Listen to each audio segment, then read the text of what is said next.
ഇനി രണ്ടാമതൊരു കേസുള്ള ഒന്നും ഏത് ആൾക്കൂട്ടത്തിനിടെ കുറെ പേര് എന്നെ ഉമ്മ വെച്ചു. ഈ ഇലക്ഷൻ നടന്നതെന്ന് പറയുന്നത് കോവിഡ് പ്രോട്ടോക്കോളിന്റെ സമയത്തല്ലേ? അപ്പോഴൊന്നും കൊറോണ പടർന്നില്ലേ? നിങ്ങൾക്കെതിരെ കേസ് എടുക്കുന്നതിന് മുമ്പ് നിങ്ങളെ വിളിച്ചൊന്ന് അന്വേഷിക്കണ്ടേ? അങ്ങനെ ഇപ്പം ഒന്നാമത്തെ കേസ് ഭാഗികമായി ഞാൻ തോറ്റു. എന്നെ അന്യായമായി ഈ ദ്രോഹിച്ചുകൊണ്ടിരിക്കുന്നതിൽ ജനങ്ങളെ പറ്റിക്കരുത്. ജനങ്ങളെ പറ്റിച്ച് വോട്ട് വാങ്ങിക്കാൻ വേണ്ടി മാത്രം ആൾക്കാരുടെ കണ്ണിൽ പൊടിയിടാൻ വേണ്ടി ഉണ്ടാക്കുന്ന ഫാബ്രിക്കേറ്റഡ് പ്രണയം തമ്മിൽ ആ കൊച്ചിനെ ചുമ്മാ കരിവാരി എറിഞ്ഞ് ഓരോന്നും പറയുമ്പോൾ നിങ്ങൾ യഥാർത്ഥത്തിൽ ആ കൊച്ചിന്റെ കരിയറിനെയാണ് ഇല്ലാതാക്കിക്കൊണ്ടിരിക്കുന്നത്.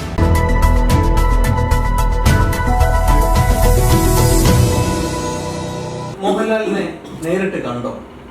ലാലേട്ടനെ അതിനുശേഷം നേരിട്ട് കണ്ടിട്ടില്ല. അതേ എന്നെ വിളിച്ചിട്ടാണ് പറഞ്ഞത്, വിളിച്ച് അത് കഴിഞ്ഞ് വന്നപ്പോൾ അതിന്റെ അടുത്ത 2 വർക്കിൽ ചെയ്യാം എന്ന് പറഞ്ഞു. അത് സാറിന്റെ ഒരു ആഗ്രഹം പറഞ്ഞത് ലാലേട്ടന്റെ കയ്യിൽ നിന്ന് എനിക്കൊരു ഉമ്മ വേണം. ഇപ്പോഴും ആ ആഗ്രഹം മനസ്സിൽ വെച്ച് നടക്കണം. ഇപ്പോഴും അല്ല, അദ്ദേഹത്തിന് അത് കിട്ടുന്നത് വരെയും എന്റെ ആഗ്രഹം അങ്ങനെ തന്നെ നിൽക്കും. പക്ഷെ എനിക്ക് ഒരു അതൊരു നമ്മൾക്ക് ഒരാളോട് തോന്നുന്ന ഒരു അഡ്മയറാണ്, ഒരു എന്തോ അതിനൊരു. പക്ഷെ എന്റെ ലൈഫിൽ ഇന്നലെ ഒരു അത്ഭുതം നടന്നു. ഇന്നലെ അല്ല, മെനിഞ്ഞാന്ന് പറയുമ്പോഴത്തേക്ക് ഇന്ന് 14 12 ഓഗസ്റ്റ് 12 മെനിഞ്ഞാന്നൊരു അത്ഭുതം നടന്നു. എന്ന് പറഞ്ഞാൽ എറണാകുളത്ത് വെച്ച് ഇപ്പം ബി ഉണ്ണികൃഷ്ണൻ സാർ സംവിധാനം ചെയ്യുന്ന പേരിട്ടിട്ടില്ലാത്ത മമ്മൂക്കയുടെ ലൊക്കേഷനിൽ എനിക്ക് പോകാൻ ഭാഗ്യം കിട്ടി. അപ്പം ചെലനുമായിട്ടാണ് പോയത്. അപ്പം അവരെല്ലാം മാറിയെന്ന് ചർച്ച ചെയ്തത്. ഞാൻ ഒരൊറ്റത്തോട്ട് മാറി ഒറ്റയ്ക്ക് ഒരു കസേരയിൽ ഇതുപോലെ ഇരിക്കുകയായിരുന്നു. അപ്പോൾ ഷൂട്ട് അവിടെ നടക്കുന്നു. മമ്മൂക്കയാണ് ചെയ്യുന്നത്, പോലീസ് ഓഫീസറായിട്ടാണ്. ഷൂട്ട് കഴിഞ്ഞ് മമ്മൂക്ക ഇറങ്ങി വരികയായിരുന്നു. ഇറങ്ങി വന്നു. അവിടെ നിന്നവരെല്ലാം കൈയൊക്കെ കാണിച്ചു, വലിയ അവരൊക്കെ ഒതുങ്ങി. ഞാൻ കണ്ടില്ല. ഞാൻ ഇങ്ങനെ ഒരിടത്ത് നമ്മൾ ലൊക്കേഷൻ്റെ ഏതെങ്കിലും മൂലം നമുക്ക് റോളില്ല. അതിൽ വെറുതെ ഞാൻ വിസിറ്റിന് പോയതാണ്. എല്ലാവരും ഭയങ്കര കാര്യമായിരുന്നു, കരിക്കും വെള്ളം കൊണ്ടു തന്നു, എല്ലാവരും സ്നേഹമൊക്കെയാണ്. പക്ഷെ മമ്മൂക്ക ഇറങ്ങി വരുന്നത് ഞാൻ കണ്ടില്ല. ഞാൻ ഇങ്ങോട്ട് മാറി ഇങ്ങനെ തിരിഞ്ഞിങ്ങനെ നോക്കിയപ്പോഴത്തേക്കാണ് മമ്മൂക്ക ഇറങ്ങി വരുന്നത്. ഞാൻ കസേരയിൽ നിന്ന് ചാടി എണീച്ച് ഞാൻ ഇവിടെ നിന്ന്. മമ്മൂക്ക ഇങ്ങനെ ഇറങ്ങി ഇങ്ങനെ വന്നിട്ട് എന്നെ ഇങ്ങനെ നോക്കിയിട്ട് വിളിച്ച് എന്നിട്ട് മമ്മൂക്ക ഇങ്ങനെ കൈ ഇങ്ങനെ ഞാനങ്ങോട്ട് പിടിച്ച് എന്റെ മാഷയെ പഞ്ഞി എന്താ പറയാ, ഇതൊക്കെ കല്ലുവലി അല്ല പഞ്ഞി സോഫ്റ്റ് ആയിട്ട് അങ്ങനെ ഇരിക്കുക. അപ്പൊ ഞാൻ പറഞ്ഞു, ഞാൻ രഞ്ജിത്ത് ബിഗ് ബോസ് അറിയാം കണ്ടിട്ടുണ്ട്. അപ്പൊ ഞാൻ ഉടനെ തന്നെ കാലിൽ തൊട്ട് തൊഴുതു. പറഞ്ഞ് എന്തിനൊരു മനുഷ്യന്റെ കാലിൽ തൊട്ട് തൊഴുന്നു? അപ്പൊ അങ്ങൊക്കെ നമ്മുടെ ഗുരുക്കന്മാരല്ലേ, അതൊക്കെ അതിന്റെ ആവശ്യമൊന്നുമില്ല. ഗുരുവാണെങ്കിൽ മാക്സിമം ഇങ്ങനെ അവരെ കാണിക്കാം എന്ന് പറഞ്ഞിട്ട് നല്ല വിഷ് ചെയ്തിട്ട് സാറിനെ കാണുക, സാറിനെ തിരിച്ചറിയുക, വരാൻ വിളിക്കുക. അതെന്ന് പറയുന്നത് എന്താ പറയാ, പ്രതീക്ഷിച്ചില്ല എക്സ്പെക്ടഡ് സംഭവം. ഞാൻ വെറുതെ പരിചയപ്പെടുത്തിയാൽ കൊള്ളാമായിരുന്നു ഇല്ല, തോന്നിയില്ല. മമ്മൂക്ക ഇപ്പൊ ഇറങ്ങും, അതുവഴിക്ക് അങ്ങ് പോകും. ഞാൻ ലൊക്കേഷനിൽ ഇനി അറ്റത്തൊരു മൂലയിൽ വെറുതെ മാറി ഇങ്ങനെ വിട്ട്. പക്ഷെ മമ്മൂക്ക എനിക്ക് ഞാൻ കേട്ടിട്ടുണ്ട്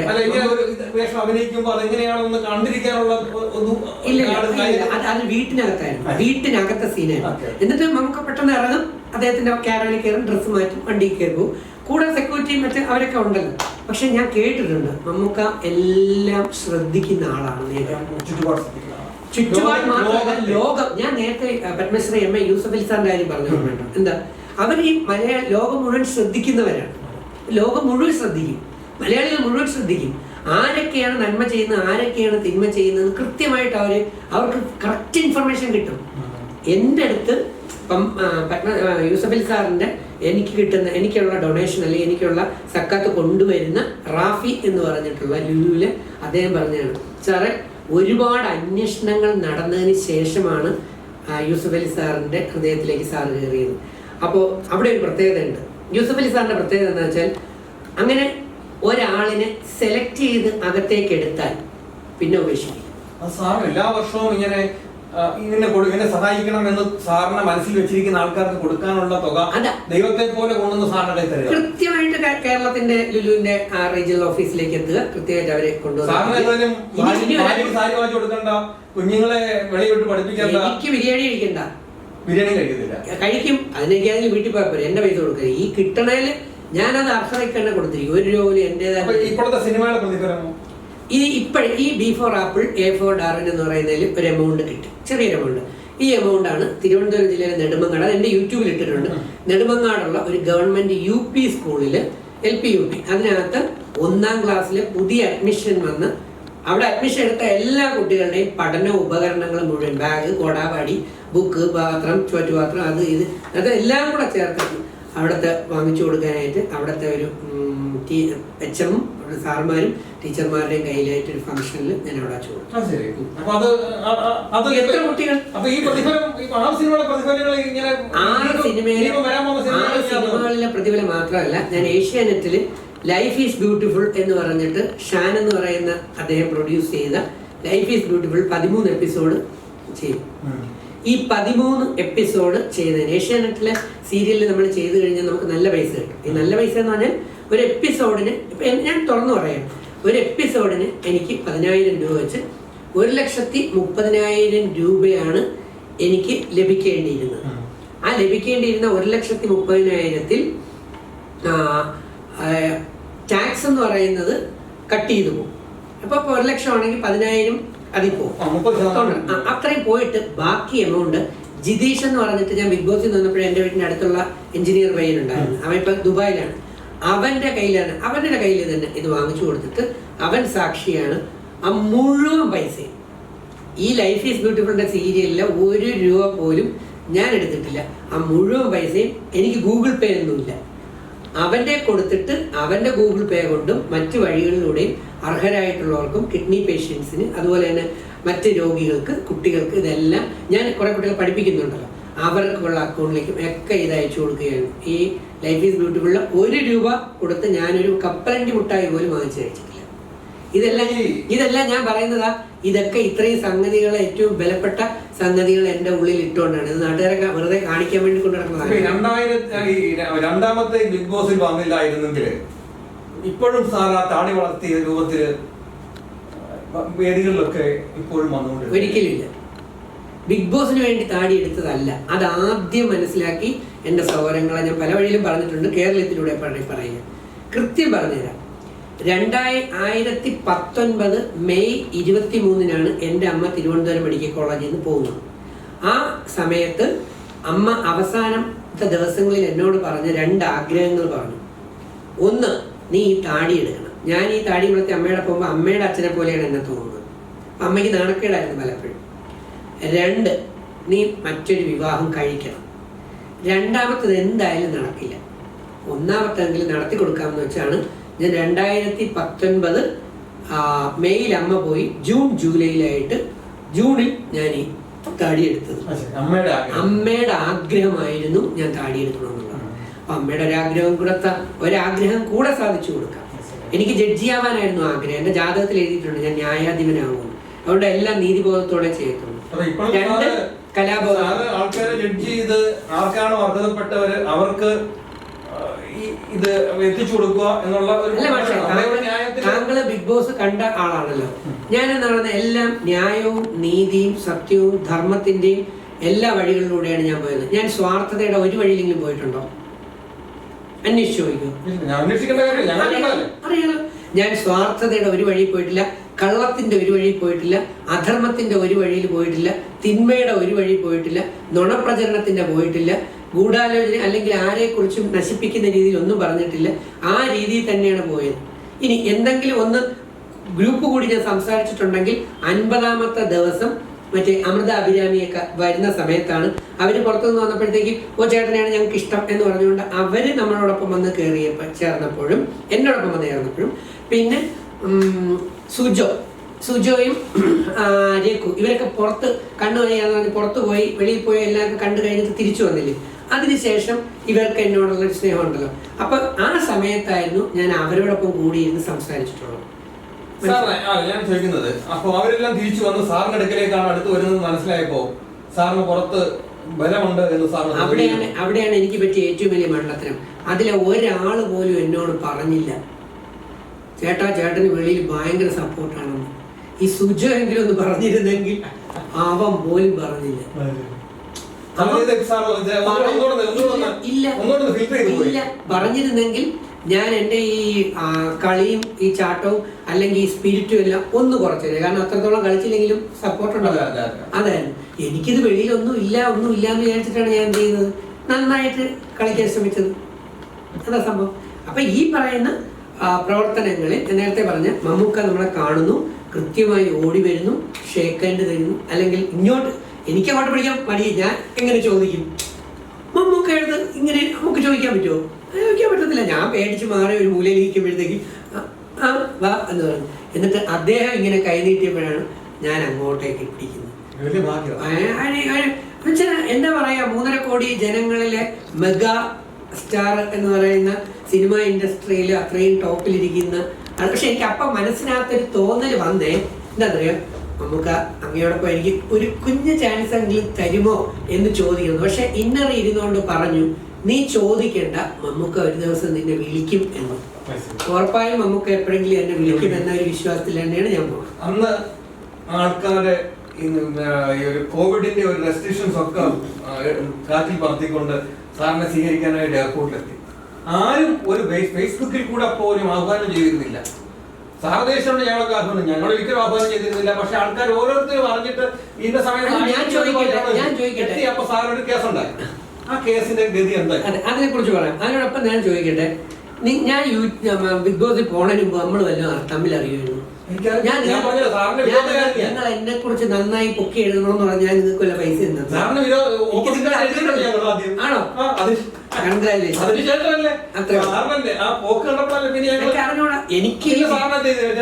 എനിക്ക് പിന്നെ ഒരു കാര്യം, ഈ ബിഗ് ബോസ് ബേസ് ചെയ്ത് യൂട്യൂബ് വീഡിയോസ് ഉണ്ടെന്ന് പോലും എനിക്കറിഞ്ഞൂടാ. ഞാൻ സത്യം പറയാം, അന്ന് സോഷ്യൽ മീഡിയ ഇത്ര ആരുമില്ല. നിങ്ങൾ 3-4 പേര് മാത്രമേ. ശരത്ത് മൂപ്പൻ, ശരത്ത് എന്ന് പറയുന്ന ആള്, പിന്നെ രേവതി മല്ലു, രേവതി എന്ന് പറയുന്നത്, പിന്നെ സമ്മർ മീഡിയ അല്ലെ, അങ്ങനെ ഒരു 3-5 അത്രയൊക്കെ ഉള്ളൂ എനിക്കറിയാന്നുള്ള. ഒരു അമ്മയും 2 ആൺമക്കളുമായിട്ടുള്ള RDX എന്ന് പറഞ്ഞിരുന്നു, അവരുണ്ടായിരുന്നു. അതൊക്കെ ഇപ്പൊ നിർത്തി. അങ്ങനെ കുറച്ച് പേര്, പിന്നെ രേഷ്മ നിറമണി എന്ന് പറയുന്നത്, അങ്ങനെ 5-6 പേരൊക്കെയാണ്. ഇപ്പൊ പിന്നെ ആവശ്യം പോലെ ഇപ്പൊ ഇതൊരു ബിസിനസ്സായി മാറി കണക്കാണ്. അപ്പൊ ആ സമയത്ത് ഞാൻ ഇത് അറിയില്ല. അപ്പൊ അങ്ങനെ അറിയാത്ത സ്ഥിതിയിൽ എന്ത് ചോദിച്ച സംഭവം അപ്പൊ ഈ കേസ് പറയുന്നതിന് മുമ്പ് ഞാൻ പറഞ്ഞു വന്ന ഒരു സംഗതി ഏതായിരുന്നു, നമ്മളിതൊന്നും അറിഞ്ഞുകൂടാതെയാണ് അതിനകത്ത് കയറി ചെല്ലുന്നത്. 70 ദിവസം ഒന്ന് പുറത്ത് മൊബൈൽ ഫോൺ തന്നെ ചത്ത് കിടക്കുകയാണ്. 70 ദിവസം മൊബൈലിന് ബാറ്ററി. അപ്പൊ ഈ വിളിച്ച് അല്ലെങ്കിൽ അറിയിക്കാനോ ഇനി ഞാൻ ആരെ ഏൽപ്പിച്ചിട്ട് പോയിട്ടില്ല. എനിക്ക് അങ്ങനെ ഒന്നുമില്ല. ഞാനൊരു കാര്യം പറഞ്ഞു കഴിഞ്ഞാൽ, ഞാൻ എല്ലാം നഷ്ടപ്പെട്ടവനെ പോലെ എന്റെ ബാഗും വെട്ടിയും തൂക്കി പ്ലെയിനിൽ പോലും ഒരമ്മ സംസാരിച്ചതല്ലാതെ വേറെ അമ്മമാര് സംസാരിച്ചില്ല. ഞാൻ അത് കഴിഞ്ഞ് എയർപോർട്ടിൽ വന്നു. പ്ലെയിനിൽ നിന്ന് ഇറങ്ങുമ്പോൾ അതിലെ എയർ ഹോസ്റ്റസ് നമ്മുടെ മലയാളികൾ ഉൾപ്പെടെ അതിൻ്റെ തന്നെ ഈ ഇൻഡിഗോയുടെ സ്റ്റാഫ് അകത്തുള്ളൂ. അവരോടി വന്ന് സെൽഫി എടുത്ത് അങ്ങോട്ടും നടന്നു പോകുന്നതിനനുസരിച്ച് അകത്ത് തന്നെ ആള് കൂടി വന്നു. പിന്നെ ഏതോ ഒരു പയ്യൻ എൻ്റെ ടിക്കറ്റ് വാങ്ങിച്ചു കൊണ്ടുപോയിട്ടാണ് ബാഗ് എടുത്തിട്ട് വന്നത്. ബാഗൊക്കെ മിസ്സായി പോയി. അപ്പം ഞാൻ അവിടെ ഇരുന്നപ്പോഴാണ് അവരെന്നോട് ചോദിച്ചത്, ദോ ആ നിൽക്കുന്ന ജനസമുദ്രം കണ്ടോ? ഞാനിങ്ങനെ നോക്കിയപ്പോൾ പുറത്ത് ഇങ്ങനെ ചൈന വന്മതിൽ ഒന്ന് ഇങ്ങനെ ഡാറ്റ അങ്ങ് ഞെട്ടിപ്പോയി. അപ്പോഴാണ് അറിയുന്നത് ഇത് ചേട്ടനെ സ്വീകരിക്കാൻ വന്ന് നിൽക്കാന്ന് പറഞ്ഞപ്പോൾ അടി വയറ്റിയും തീ കയറി. ഇത്രയും പേര് എന്നാ സ്വീകരിക്കാൻ അവനസാവാച അറിയാതെ അല്ലേ? എന്നിട്ടാണ് ഞാൻ അറിയുന്നത് എനിക്കെതിരെ 2 കേസ്. ഞാൻ പറഞ്ഞു, കഴിഞ്ഞ 30 മാസം കൊണ്ട് എനിക്ക് 1 രൂപ പോലും വരുമാനം ഇല്ലാത്ത എനിക്കെതിരെ 2 കേസ്. എന്താ കേസ്? ഒന്ന്, ആൾക്കൂട്ടം കൂടി. ഞാൻ വിളിച്ചു കൂട്ടിയില്ല. ആ ഇന്ററോഗേഷൻ 3 മണിക്കൂർ നടത്തിയ CA എന്നെ അവസാനം പറഞ്ഞു, നിങ്ങളല്ല ആള് കൂട്ടിയെന്ന് ബോധ്യപ്പെട്ടു. ഞാൻ സന്തോഷത്തോടെ പോയാൽ അന്ന് ഒരുപാട് ചാനൽ ഇന്റർവ്യൂ ചെയ്തില്ലേ. അപ്പൊ ഞാൻ പറഞ്ഞില്ലേ, ഇന്ററോഗേഷൻ എന്ന് പറഞ്ഞാൽ നല്ല സുഹൃത്ത് സംഭാഷണമാണെന്നല്ലേ ഇപ്പോഴല്ലേ എനിക്ക് മനസ്സിലായത്. കാര്യം ഞാനല്ല എന്നുള്ളത് ക്ലിയർ ആയി. ഞാൻ പോയി. പക്ഷെ കുറെ കഴിഞ്ഞപ്പോൾ മനസ്സിലാവുന്നു ഞാൻ അതിലൊരു പ്രതിയായിട്ടിട്ടേക്കുന്നു. തെറ്റ് ചെയ്യാതെ ശിക്ഷ അനുഭവിക്കാൻ ഞാൻ അങ്കമാലി കോടതിയിലാണ് കേസ് വന്നത്. അപ്പോൾ ഇത് എനിക്ക് തോന്നുന്നു എന്തായാലും പെറ്റി കേസാണ്.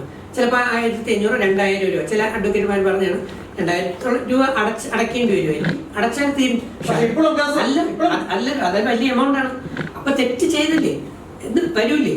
അപ്പൊ ഞാൻ എന്ത് ചെയ്തു, ഈ കേസ് തള്ളിക്കളയാൻ വേണ്ടി ഹൈക്കോടതിയിൽ വക്കീലിനെ കണ്ടിട്ട് ഹൈക്കോടതിയിൽ കേസ് ഫയൽ ചെയ്തു. അപ്പോഴുണ്ടല്ലോ, അപ്പൊ അത് 25,000 രൂപ. ഹൈക്കോടതി വക്കീലിന്റെ ഫീസ് 2000. ഞാൻ ഇതിനേക്കാൾ നല്ലത് അങ്കമാലി കോടതിയിൽ അടച്ചാൽ മതിയായിരുന്നു. പക്ഷെ തെറ്റ് ചെയ്തില്ല ഞാൻ. ഇനി രണ്ടാമതൊരു കേസ് കൂടെ വന്നു. ഏത്? ആൾക്കൂട്ടത്തിനിടെ കുറെ പേര് എന്നെ ഉമ്മ വെച്ചു കഴിഞ്ഞാൽ എനിക്ക് കിട്ടിയ ഒരു കേസ്. അപ്പോഴ് അല്ല, കോവിഡ് പ്രോട്ടോകോൾ വന്നത് 2020 മാർച്ച് 18-നാണ്. ഞാൻ വരുന്നത് മാർച്ച് 15-നാണ്. ലോക്ക്ഡൌൺ വരുന്നത് 22 അങ്ങനെ എന്തോ സമയത്തും കണ്ട. എന്തായാലും പ്രോട്ടോകോൾ ഇല്ലായിരുന്നു. പക്ഷെ നേരത്തെ ആൾക്കാരെ അവിടെ നിന്ന് മാറ്റേണ്ടത് വേറെ ഉദ്യോഗസ്ഥരുടെ ജോലിയാണ്, എന്റേതല്ല. ആണോ? ഇപ്പൊ ശ്രീജേഷ് ഒളിമ്പിക്സിന്റെ ഹോക്കി കഴിഞ്ഞ് ജയിച്ചു, സന്തോഷം, നല്ല കാര്യം. പക്ഷെ ഈ കോവിഡ് പ്രോട്ടോകോൾ നിൽക്കുന്ന സമയത്താണ് എയർപോർട്ടിൽ ആള് ഭയങ്കരമായിട്ട് കൂടിയതും പലരുടെയും നേതൃത്വത്തിൽ ജാഥയൊക്കെ നടന്നില്ലേ. ഈ ഇലക്ഷൻ നടന്നതെന്ന് പറയുന്നത് കോവിഡ് പ്രോട്ടോകോളിന്റെ സമയത്തല്ലേ? അപ്പോഴൊന്നും കൊറോണ പടർന്നില്ലേ? ഈ ഇലക്ഷൻ കഴിഞ്ഞതിന് ശേഷമല്ലേ ഏറ്റവും കൂടുതൽ കൊറോണ തന്നെ. അപ്പൊ അവർക്കെതിരെയൊന്നും കേസില്ല, അവർക്കൊന്നും കേസില്ല. ഇപ്പൊ കോവിഡിന്റെ പ്രോട്ടോകോൾ ഇല്ലെങ്കിൽ പോലും മാസ്കിന്റെ സംഭവങ്ങളില്ലേ? എന്നിട്ട് ഇവിടെ പലർക്കും ഇതേപോലെ ബിഗ് ബോസിൽ നിന്ന് ഇറങ്ങിയ പലരുടെയും കാര്യങ്ങളിൽ ആൾക്കൂട്ടം ഉണ്ടാവുകയും പല പരിപാടിയും നടക്കുന്നു. അപ്പോഴൊന്നും ഒരു പ്രോബ്ലം ഇല്ല. അപ്പം ഇത് രജിത്ത് ഇവൻ വളരാൻ പാടില്ല. മനഃപൂർവ്വം എന്റെ വളർച്ചയിൽ ജനങ്ങൾ എന്നെ വളർത്തിയത്, ഞാൻ വളർന്നല്ല, ദൈവവും ജനങ്ങളും. തീർച്ചയായിട്ടും ഞാൻ ഉറപ്പായിട്ട് പറയുന്നു, ആരോ ഇപ്പൊ ഈ ജനങ്ങളും ദൈവവും എന്നെ വളർത്തിയതിൽ ആർക്കോ അസഹിഷ്ണുത ഉണ്ടായിട്ട് മനഃപൂർവ്വം തന്നെ എനിക്ക് എന്നെ കേസിൽപ്പെടുത്തണം എന്ന് പറഞ്ഞുള്ള നിർദ്ദേശങ്ങൾ കൂടെ ഇതിന്റെ പുറകിലുണ്ട് എന്ന് ഞാൻ സംശയിക്കുന്നു. കാരണം രണ്ടാമത് മനസ്സ് നല്ലതാണെങ്കിൽ അതാണ് സംഭവം. അത് ഞാൻ അന്ന് ഫോണിൽ കൂടെ പറഞ്ഞില്ലേ, അത് പറഞ്ഞു. ഇനിയിപ്പോ രണ്ടാമത്തെ കേസ് തള്ളിക്കളയാൻ വേണ്ടി ഞാൻ എന്ത് ചെയ്തു, ഇതേ വക്കീലിന്റെ അടുത്ത് എറണാകുളത്ത് ഹൈക്കോടതിയിൽ രണ്ടാമത്തെ കേസ് ഫയൽ ചെയ്തു. രണ്ടാമത്തെ കേസ് ഏകദേശം സമാന കേസാണ്. ആ കേസുകാരൻ എന്താ ചെയ്തിരിക്കുന്നത്, അതൊരു വ്യക്തിയാണ്, മറ്റേത് പോലീസ് ഫയൽ ചെയ്തു, ഇതൊരു വ്യക്തിയാണ്. ആ വ്യക്തി ഏതോ ഒരു വ്യക്തി, എനിക്ക് ആ വ്യക്തി അറിയില്ല. ആ വ്യക്തി എറണാകുളം സിറ്റി പോലീസ് കമ്മീഷണർക്ക് കൊണ്ട് കേസ് കൊടുത്തു പോലും. അതേ ഉടനെ സെൻട്രൽ സ്റ്റേഷനിലേക്ക് കൊടുത്തു. സെൻട്രൽ സ്റ്റേഷൻ എന്ത് ചെയ്തു, FIR ഇട്ട് നേരെ കോടതി കൊടുത്തു. ഇപ്പം ഏഷ്യാനെറ്റ് ന്യൂസിനകത്ത് VM വിനു ഒരു കാര്യം പറഞ്ഞില്ലേ, പുള്ളി പാസ്പോർട്ട് പുതുക്കാൻ നിന്നപ്പോഴാണ് അറിയുന്നത് പുള്ളിക്കെതിരെ കേസുണ്ടെന്ന്. ഞാൻ ചോദിക്കട്ടെ മാഷേ, നിങ്ങൾക്കെതിരെ കേസ് എടുക്കുന്നതിന് മുമ്പ് നിങ്ങളെ വിളിച്ചൊന്ന് അന്വേഷിക്കണ്ടേ? എന്ത് നിയമോ ഇത്? അല്ല, എനിക്ക് അറിഞ്ഞൂടാത്തുണ്ട്. ഒരു എത്രയും ജനങ്ങൾ ഇഷ്ടപ്പെടുന്ന എന്റെ അവസ്ഥ ഇതാണെങ്കിൽ സാധാ ആൾക്കാരുടെ അവസ്ഥ എന്തായിരിക്കും? ഒരു സുപ്രഭാതത്തിൽ പ്രേംകുമാറിനെതിരെ പത്മകുമാർ പാസ്പോർട്ട് പുതുക്കാൻ ചെല്ലുമ്പോഴത്തേക്ക് വെരിഫിക്കേഷൻ വരും, പോലീസ് കേസുണ്ട്. എങ്ങനെ? ഇതെന്ത് സംഭവം? അപ്പൊ ഉടനെ തന്നെ സെൻട്രൽ സ്റ്റേഷനിൽ FIR ഇട്ടൊക്കെ കോടതിയിൽ കേസിരിക്കുക. എന്നെ വിളിച്ചിട്ടില്ല, എൻ്റെ അടുത്ത് എൻക്വയറി നടത്തിയിട്ടില്ല, എൻ്റെ അടുത്ത് ഒരു കാര്യവും ചോദിച്ചിട്ടില്ല. എൻ്റെ മൊബൈലിൽ മെസ്സേജ് വരുന്നു, സെൻട്രൽ സ്റ്റേഷൻ എറണാകുളം കോടതിയിൽ എനിക്കെതിരെ കേസ്. അപ്പോഴും ഞാൻ കോടതിയിലോട്ട് ഓടി. ഇവിടെ രണ്ടും ഞാൻ തെറ്റ് ചെയ്യാത്തത് കൊണ്ട് എനിക്ക് ഈ കേസ് തള്ളിക്കളയാമെന്ന് പല വക്കീലന്മാരും പറഞ്ഞു. ഇത് നെക്കത്തില്ല, ഇത് സിമ്പിളാണ്, ഇതിലൊരു കാര്യമില്ല. അപ്പൊ അതിനും 25,000. അപ്പൊ ടോട്ടൽ എത്രയായി? 50,000 രൂപ. വരുമാനം ഇല്ലാത്ത സമയത്ത് വൃദ്ധസദനങ്ങളെയും പാവപ്പെട്ട പിള്ളേരെയും രോഗികളെയും സഹായിക്കേണ്ട എൻ്റെ 50,000 രൂപയിൽ 40,000 ഇപ്പോൾ ഞാൻ വക്കീലിന് കൊടുത്തു കഴിഞ്ഞു. 40,000 കൊടുത്തു കഴിഞ്ഞു. ഇനി 10,000 കൂടെ കൊടുക്കണം. വക്കീലിന് കൊടുത്താൽ എനിക്ക് വിഷമമൊന്നുമില്ല. പക്ഷെ ഒന്നാമത്തെ കേസിന്റെ വിധി വന്നു. ഒന്നാമത്തെ കേസിന്റെ വിധി അങ്കമാലി കോടതിയിലുള്ള സംഭവം എന്താ എനിക്ക് കണക്കറിയില്ല. 143 147 അതൊക്കെ ഇട്ടാണ് കൊടുത്തത്. അതെല്ലാം ഹൈക്കോടതി റദ്ദ് ചെയ്തു. ഇതൊന്നും അതിൽ നിൽക്കില്ല. പിന്നെ വേറെ ഏതോ ഒരു വകുപ്പിട്ട് 180 അങ്ങനെ എങ്ങാണ്ട് വകുപ്പിട്ടിട്ട് അതിനുള്ള ഇത് ചാർജ്. അത് അറിവുള്ള വക്കീലന്മാരെന്നോട് പറഞ്ഞു, സാറേ ഇനി ഇത് നീട്ടിക്കൊണ്ട് പോകണ്ട, സാധാരണക്കാരന് കിട്ടുന്ന പൈസയാണ്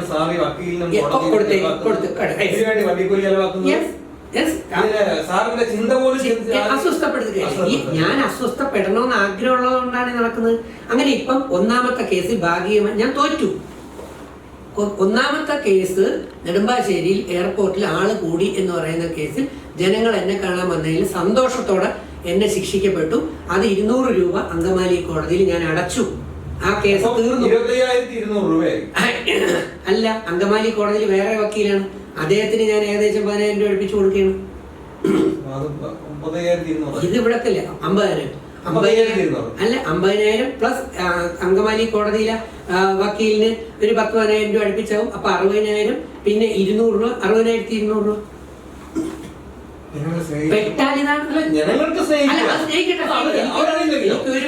ഞാൻ എയർപോർട്ടിലേക്ക് വരുമ്പോ ഞാൻ കരുതുന്നില്ലല്ലോ അവര് സ്നേഹിച്ചതിൽ എനിക്ക് സന്തോഷം മാത്രമേ ഉള്ളൂ. ജനങ്ങൾക്ക് വേണ്ടി ഈ പൈസ അടയ്ക്കാൻ ഞാൻ തയ്യാറ്. എന്നിട്ട് എന്നോട് ചെല്ലു പറഞ്ഞു, ആ 200 രൂപയും തള്ളിക്കളയാം. വീണ്ടും ആ 180 കേസ് അങ്കമാലി കോടതിയിൽ തുടർന്നാൽ മതി എന്ന് പറഞ്ഞു. എനിക്ക് സുഹൃത്തുക്കളായ കുറെ അഡ്വക്കേറ്റുമാരുണ്ട്. പക്ഷെ ഈ ഒരു 200-ന് വേണ്ടി ഞാൻ വീണ്ടും ഇത് നീട്ടിക്കൊണ്ടുപോയാൽ എനിക്ക് അവസ്ഥ ഉണ്ടാവും. പോട്ടെ, 200 രൂപ ഞാൻ അടച്ചു. പക്ഷെ മുകളിൽ ഒരു കോടതിയുണ്ട്, ഞാൻ വിശ്വസിക്കുന്ന ദൈവത്തിന്റെ കോടതി. അവിടെ ഒരു ജഡ്ജിയുണ്ട്. ഞാൻ ഉറച്ചു വിശ്വസിക്കുന്നു എനിക്കെതിരെ കേസ് രജിസ്റ്റർ ചെയ്തവരും എഴുതിയവരും എന്നെ പെടുത്താൻ പറഞ്ഞവരും ഇതുമായി ബന്ധപ്പെട്ടവരും ഇതിന് ഉത്തരവിട്ടവരും എന്ന് പറഞ്ഞു വേണ്ട, എൻ്റെ ഈ കേസുകൾ എന്നെ അന്യായമായി ഈ ദ്രോഹിച്ചുകൊണ്ടിരിക്കുന്നതിൽ നേരിട്ടോ പ്രത്യക്ഷമായോ പരോക്ഷമായോ ആരെല്ലാം പങ്കെടുത്തിട്ടുണ്ടോ അവരും അവരുടെ തലമുറകൾക്കും എല്ലാം കൃത്യമായി ദൈവിക ശിക്ഷ കിട്ടിക്കൊള്ളൂ എന്നുള്ള കാര്യത്തിന് എനിക്ക് സംശയമൊന്നുമില്ല. കാരണം ഈ പ്രപഞ്ച നിയമം എനിക്ക് വേദങ്ങളിലൂടെ അറിയാം. മനസ്സിലായി? For every action there is N equal അല്ല മൾട്ടിപ്പിൾ റിയാക്ഷൻ. അത് വന്നുകൊള്ളും. മനസ്സിലായി? അത് ഞാൻ വിശ്വസിക്കുന്ന ഒരാളാണ്. ഇനി ഞാൻ ആരോടും ചോദ്യം ചെയ്യാൻ പോകില്ല. അതൊക്കെ പക്ഷെ ഞാൻ ചോദിക്കുന്നൊരു ചോദ്യമുണ്ട്. ഈ കോടിക്കണക്കിന് ജനങ്ങൾ, 3.5 കോടി മലയാളികൾ നെഞ്ചിൽ കൈ വെച്ച് എനിക്ക് പറയാം, 1 കോടി മലയാളി എന്ന് വെച്ചാൽ 33%, അത്രേ പറയുന്നുള്ളൂ. 35% എന്ന് പറയുന്നില്ല, 33.3%.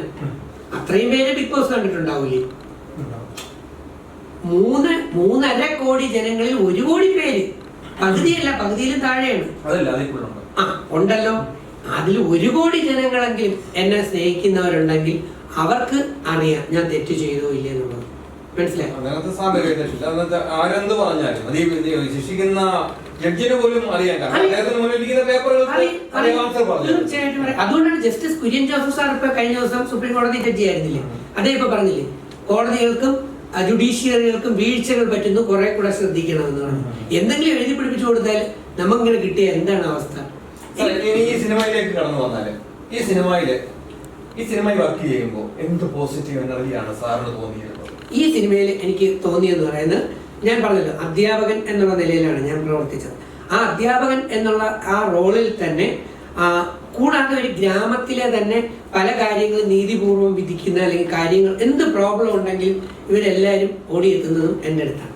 അപ്പം അങ്ങനെ വന്നു കഴിഞ്ഞപ്പം നമുക്ക് ഈ ലാസ്റ്റിലൊരു റിസൾട്ട് കിട്ടും ഇതിന്. അത് ഫൈനലി ഞാൻ പറയില്ല, ആ ചോദ്യത്തിലൊരു ഉഗ്രൻ ഇതിൻ്റെ ക്ലൈമാക്സ് ഒളിഞ്ഞിരിക്കുകയാണ്. ലാസ്റ്റിൽ ഒരു റിസൾട്ട് കിട്ടും. ഈ റിസൾട്ട് കിട്ടുമ്പം അതാണ് സത്യം പറഞ്ഞാൽ എനിക്ക് കിട്ടിയ ഒരു വലിയ സന്തോഷം എന്ന് പറയുന്നത്. ഇവരുടെ ഒരു നല്ല കൂട്ടായ്മ ഉണ്ടായിരുന്നു.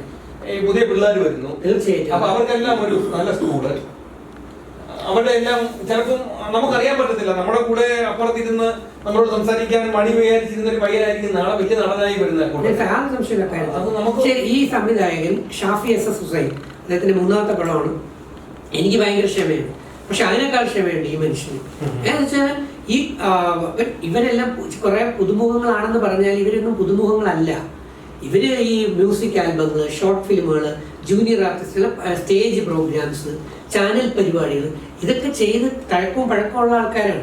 ഇവർക്കിപ്പോൾ ഇങ്ങനെ വേദി കിട്ടി. അപ്പോൾ അതുകൊണ്ട് നല്ല ഗംഭീര തകർത്താണ് എല്ലാവരും അഭിനയിച്ചേക്കുന്നത്. ഉഗ്രം പാട്ടാണ് 3 അപ്പോൾ ഈ ആ ഒരു കൂട്ടായ്മയോടുകൂടി തന്നെ വരുമ്പോൾ ഈ കുട്ടികളെ ഒരു എന്താ പറയുക, ഒരു കോച്ചിങ് സ്കൂളിൽ പരിശീലനം കൊടുക്കുന്ന രീതിയിലാണ് ഡയറക്ടർ കൊടുത്തുകൊണ്ടിരുന്നതും അതെല്ലാം ചെയ്തതും. അപ്പം അങ്ങനെ ചെയ്ത് ഒരു എന്താ ഒരു പുതിയ ടീമിനെ സിനിമാ ലോകത്തേക്ക് പരിചയപ്പെടുത്തുമ്പോൾ നമുക്കൊരു സംതൃപ്തി കിട്ടുന്ന ഒരു കാര്യം. ഡയറക്ടർ തന്നെ പറഞ്ഞത് ഇപ്പോൾ സീനിയർ ആർട്ടിസ്റ്റുകളെയൊക്കെ വെച്ച് മുൻനിര ചെയ്ത് കഴിയുമ്പോൾ ഇത് ഡയറക്ടേഴ്സ് ഫിലിം ആവില്ല, അത് അവരുടെ ഫിലിമേ ആവും. അപ്പൊ ഇദ്ദേഹത്തിന്റെ ഡയറക്ടർക്കുള്ളതാണ്, അതാണ് സത്യം. അപ്പൊ ആ ഷാഫി SS അത്രയും കോൺട്രിബ്യൂട്ട് ചെയ്തു, അത്രയും പുള്ളി ഭയങ്കര ഡെഡിക്കേറ്റഡ് ആണ്. അതുപോലെ തന്നെ ഒരു ചെറിയ പ്രൊഡ്യൂസർ എന്ന് വെച്ചാൽ അത്ര ചെറുതെന്നല്ല, അത് ഒരു 10-40 ലക്ഷം ചിലവാക്കിയ ഒരു സംഭവമാണ്. അപ്പൊ അത്രയും നല്ലൊരു സാധനമാണ് ഇറങ്ങിയിരിക്കുന്നത്. അപ്പൊ ഇത് ഒരു 2 ആഴ്ചയെങ്കിലും തിയേറ്ററിൽ നല്ല രീതിയിൽ അവർക്ക് ഒരു വിജയം. ഈ ഫിലിം ഇൻഡസ്ട്രിയിൽ ഒരുപാട് പേര് ജീവിക്കുന്നു. അപ്പം നമുക്കും ഒരു സന്തോഷം, നമ്മളുടെ ഒരു വർക്ക് നല്ല രീതിയിൽ. ഞാനിപ്പം സാറിന്റെ ഇന്നതിനകത്ത് പങ്കെടുത്തു, അതിനകത്ത് ഗാനങ്ങൾ കണ്ടു, അപ്പൊ അതിനകത്തെ ആൾക്കാരുമായിട്ട് പരിചയപ്പെട്ടു. അപ്പൊ അദ്ദേഹത്തിന്റെ ഡെഡിക്കേഷനെ കുറിച്ച് സാറ് പറയുന്നു. ഇതെല്ലാം കേൾക്കുമ്പോ ഒരു നല്ല പടം അതിനകത്തുനിന്ന് ഞാൻ വ്യക്തിപരമായി പ്രതീക്ഷിക്കുന്നുണ്ട്. തീർച്ചയായും അത് ജനങ്ങൾ ഏറ്റെടുക്കട്ടെ. രജിസാറിനെ സ്നേഹിക്കുന്ന ആൾക്കാർ തന്നെ ഈ സിനിമ കാണാൻ തീരുമാനിച്ചാൽ, അവരിത് വിജയിപ്പിക്കാൻ തീരുമാനിച്ചാൽ ഈസിയാണ്. എന്റെ DRK ആർമി എന്ന് പറയുന്ന രീതിയിലുള്ള സ്നേഹമുള്ള സഹോദരങ്ങൾ, അവരിപ്പോ ഏത് ആർമിയിലെ പേരിലാണെങ്കിൽ പോലും അതിൽ ധാരാളം പേരും മുൻകാലങ്ങളിൽ നമ്മുടെ തന്നെയാണ്. അപ്പൊ ഇപ്പോഴും നമ്മുടേത് തന്നെയാണ്. ഇപ്പോഴും എന്റെ പിള്ളേരും എന്റെ സഹോദരങ്ങളും കൂട്ടുകാരും തന്നെയാണ്. ഈവൻ അതിൽ 1,00,000 പേര് കണ്ടാൽ പോലും ഇത് ഗംഭീര വിജയം. നമുക്ക് അത്രയൊക്കെ ആഗ്രഹമുള്ളൂ. അപ്പൊ അത് തീർച്ചയായിട്ടും ആദ്യ ദിവസങ്ങളിൽ തന്നെ ഉണ്ടായ അതെ. അപ്പൊ ഇപ്പോഴത്തെ ഒരു സിറ്റുവേഷൻ ഉണ്ട്. തമിഴ് തെലുങ്ക് സിനിമ വന്നു കഴിഞ്ഞാൽ കോടികൾ വാരി കൊണ്ടുപോവുകയാണ് ഇവിടെ. മലയാളികൾ അങ്ങനെ പോവുകയാണ്. പക്ഷെ നമ്മുടെ തന്നെ സംഗതികളാകുമ്പോൾ നമ്മുടെ കൂട്ടത്തിലുള്ളവരെ ഒന്ന് ലിഫ്റ്റ് ചെയ്യാനായിട്ട് നമ്മൾ തയ്യാറാവുന്നില്ല. ഇനിയിപ്പോ നമുക്ക് ഇന്റർവ്യൂ നിർത്തുന്നതിന് മുമ്പ് ഇനിയിപ്പോ മലയാളികളോട് സാറിന് എന്താണ് പറയാനുള്ളത് ഇതുവരെയുള്ള ജീവിതത്തെ കുറിച്ച്, ബിഗ് ബോസിലെ കുറിച്ച്? അപ്പൊ അല്ല, ഞാൻ ഇനി ഒന്നിനോട് ഒരു ചോദ്യം എന്നെ നഷ്ടപ്പെട്ടു. ഇപ്പൊ ഇതിനകത്ത് പക്വതയില്ലാതെ പെരുമാറിയ 1-2 ഈ സീസൺ, ബിഗ് ബോസ് സീസണിൽ പക്വതയില്ലാതെ പെരുമാറിയ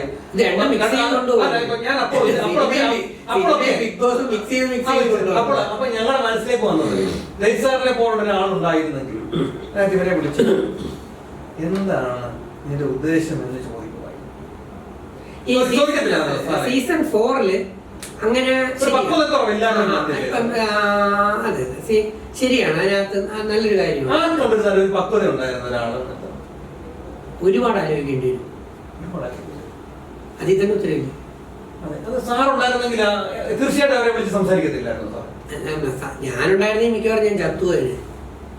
എല്ലാം കൂടെ എന്നെ അടിച്ചു പോലുമില്ലേ. ആക്രമണം അല്ലായിരുന്നു പക്ഷെ ഇതിനകത്ത് നടന്നത്.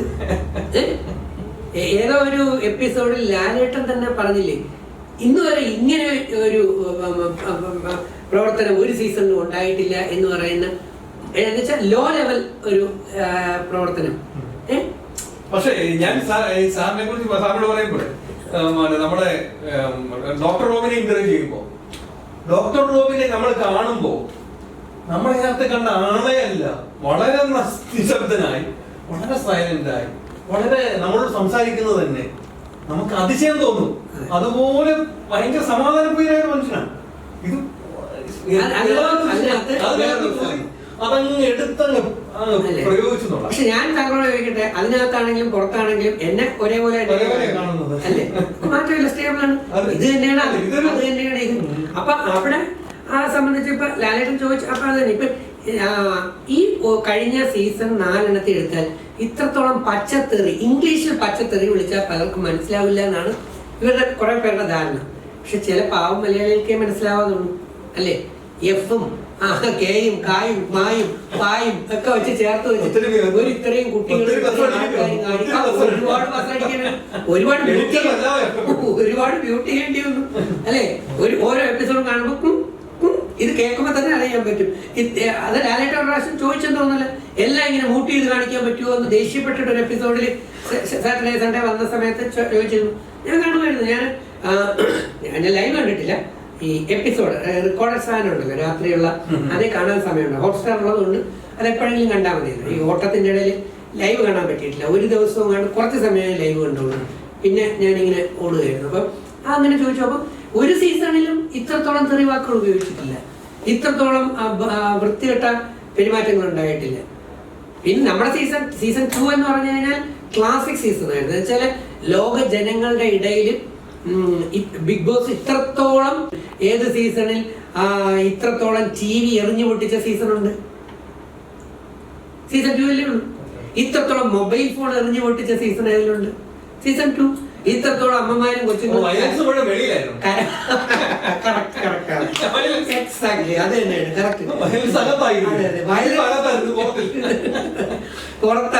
പുറത്തിരുന്നോ വല്ല അടച്ചിട്ട് പോയി അല്ലെങ്കിൽ കാണാതെ കേൾപ്പിക്കാൻ പറ്റില്ല.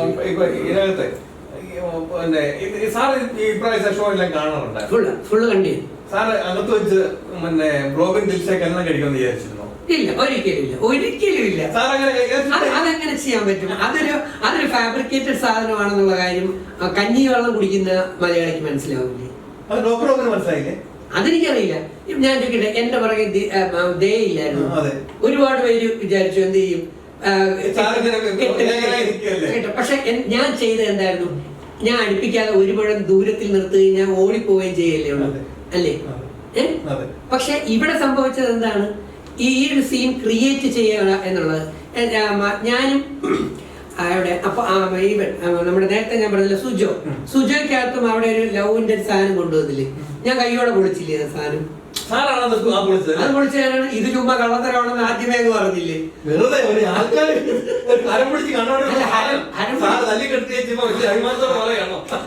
ഹരം പിടിക്കുന്നില്ല, ജനങ്ങളെ പറ്റിക്കരുത്, ഈ കാണുന്ന ജനത്തെ പറ്റിക്കാൻ ശ്രമിക്കരുത്. ഇത് നല്ല കൃത്യമായിട്ട് അറിയാം ഇതൊരു ഫാബ്രിക്കേഷൻ ആണ്, ഇതൊരു വർക്ക് ഇങ്ങനെ നടക്കും എന്നുള്ളത്. പക്ഷെ ഇതിനകത്തൊരു ട്രൂ ലവ് ഉണ്ട്. അതാണ് പേളിയുടെ കാര്യത്തിൽ.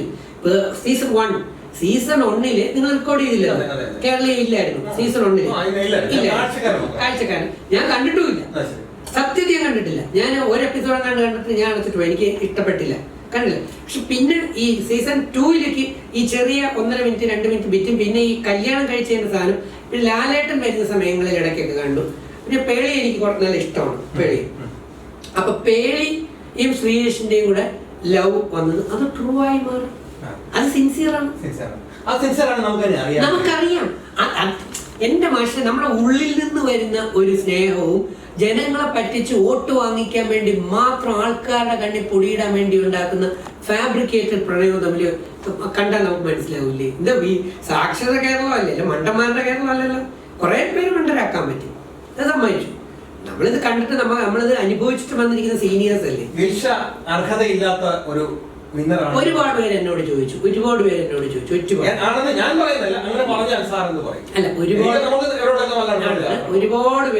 ചോദിച്ചു. സത്യം പറഞ്ഞ ഞാൻ ദിൽഷയെ സപ്പോർട്ട് ചെയ്തുകൊണ്ട് ഒരു വീഡിയോ ഇടാൻ മൊബൈൽ കയ്യിലെടുത്താണ്.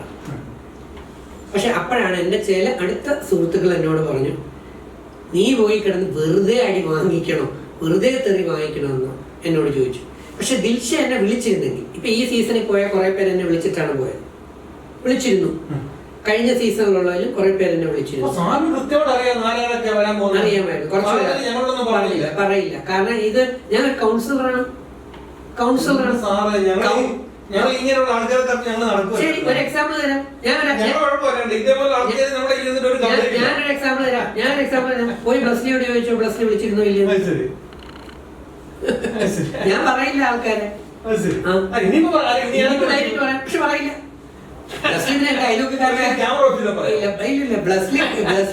അയൽവക്കാരനായതുകൊണ്ട് ഞാൻ പറഞ്ഞു എന്നുള്ളത്. ഈ അടുത്ത ഇടയ്ക്ക് ആറ്റിക്ക് വെച്ച് തന്നെ കണ്ട ബോഡി വന്നു, കെട്ടിപ്പിടി ഫോട്ടോ ഒക്കെ എടുത്തു, നല്ല പയ്യൻ.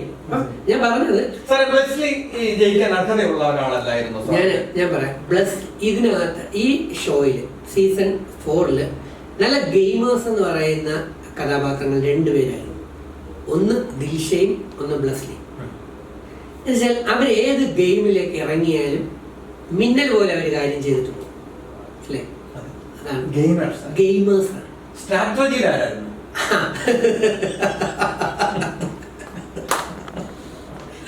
അതിൽ വിന്നർ ബ്ലസ്ലിയാണ്. മനസ്സിലായില്ലേ?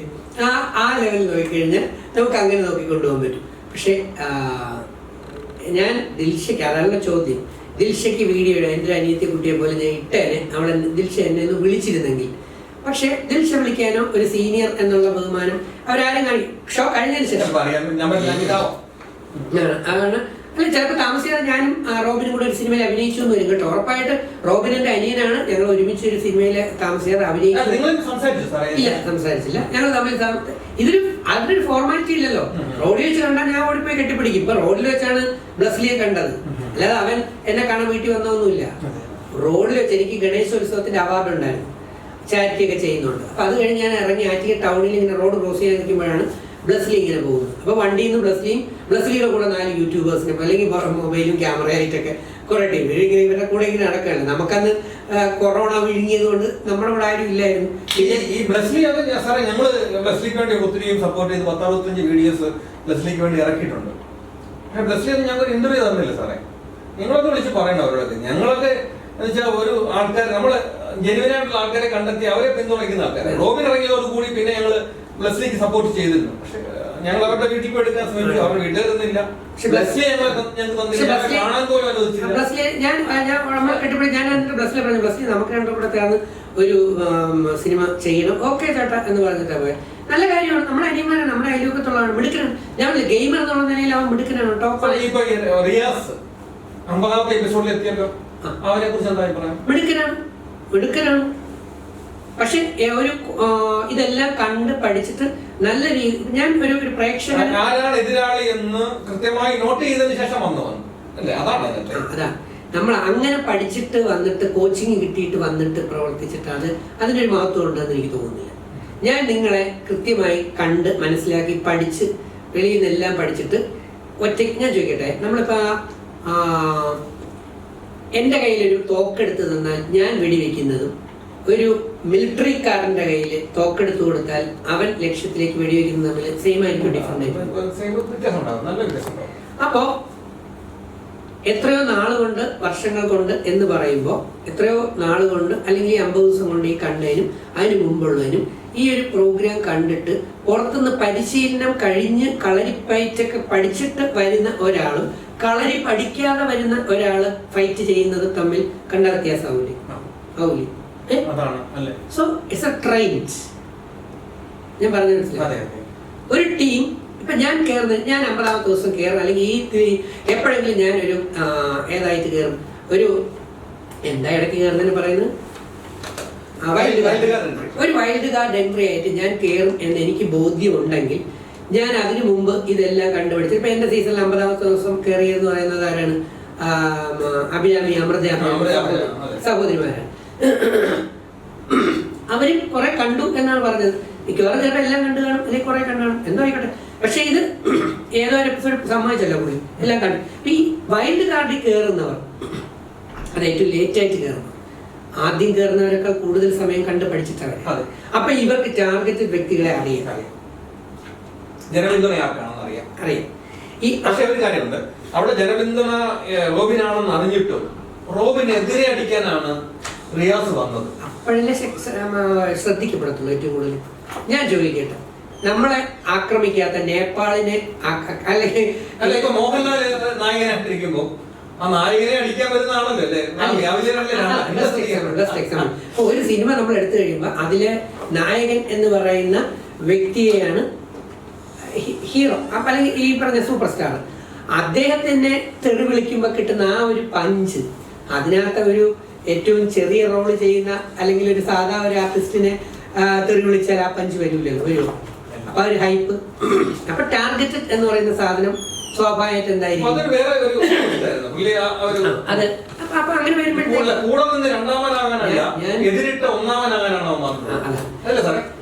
ഞാൻ പറഞ്ഞ റിയാസ് ഇപ്പൊ ഈ ചോദിച്ച ചോദ്യത്തിൽ ഇതായാലും എനിക്ക് കൂടുതൽ ഇഷ്ടം ജാസ്മിനെയാണ്. ജാസ്മിൻ സാറേ, ഒരു റോബിന്റെ അമ്മ എന്ന് സാറിന് അമ്മയെ വലിയ ബഹുമാനമാണ്. അമ്മ എന്ന് പേരിട്ട് അമ്മയുടെ ഒരു പാട്ടൊക്കെ പാടി അമ്മ എന്ന് എഴുതിയ ഒരു ചട്ടിയാണ് അവൻ കൃത്യമായി സൂക്ഷിച്ചത്.